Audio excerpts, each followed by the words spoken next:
Les blancs vont commencer par un début anglais, puis par interversion de coups vont tomber dans un gambit de la dame. L'idée des noirs est d'installer solidement un pion en D5, mais ils ont un mauvais fou, c'est-à-dire que le fou ne peut pas sortir. Les blancs échangent, finalement redonnant sa liberté au fou, et poussent en D4. Les noirs sortent le cavalier pour défendre le pion, et les blancs le clouent. Et là, bizarrement, les noirs jouent le cavalier en D7, qui coupe la protection du pion. Le fou cloue le cavalier, et donc le pion semble sans défense. Mais en fait, c'était un piège.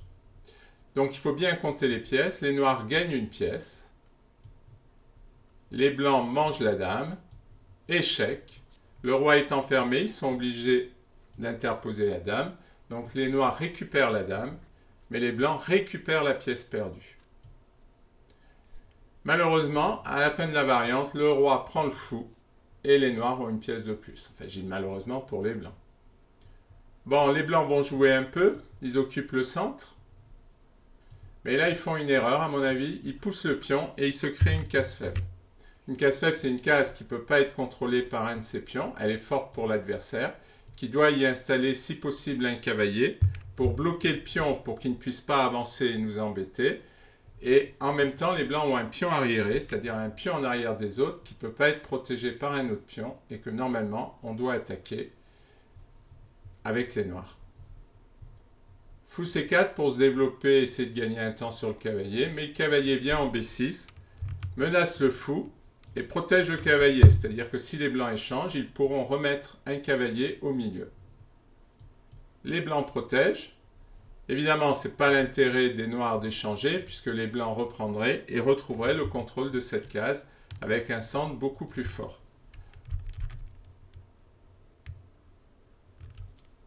Donc, il joue E7, roi E7, avec l'idée d'amener la tour en D8 pour protéger le cavalier, pour faire pression sur le pion D4. Cavalier E2, les blancs se développent. Toujours la surprotection de la case D5, c'est Nimzowitsch qui parlait de ce principe, de surprotéger une case qui donne beaucoup plus de force aux pièces. Les blancs essaient quand même de jouer. Les noirs mettent la tour sur la colonne, c'est normal. Ils protègent le cavalier et ils veulent attaquer le pion. Les blancs amènent leur tour, il faut bien s'activer. Allez, la dernière pièce qui ne joue pas vient protéger le pion, c'est normal. Il y a une tour qui le menace. Le roi essaie de sortir. Maintenant, les noirs vont bien jouer, puisqu'ils vont forcer les échanges. Normalement, on devrait faire pression sur ce pion, mais ça peut ne pas être facile, ça peut prendre du temps.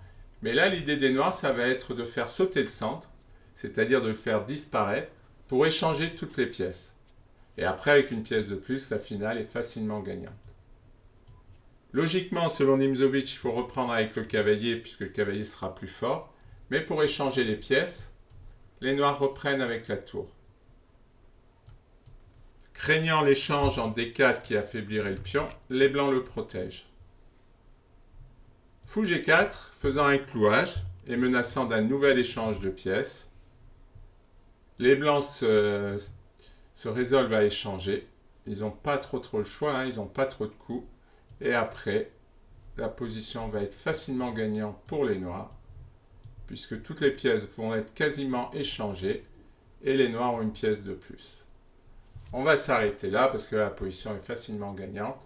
Il faut connaître le piège parce que le trouver pendant la partie, c'est difficile. Et ensuite, très belle stratégie de la part des noirs sur le bloqueur. C'est Nimzowitsch qui appelle ça le bloqueur. On met une pièce sur la case forte et après, on domine le jeu et on bloque toute la position adverse.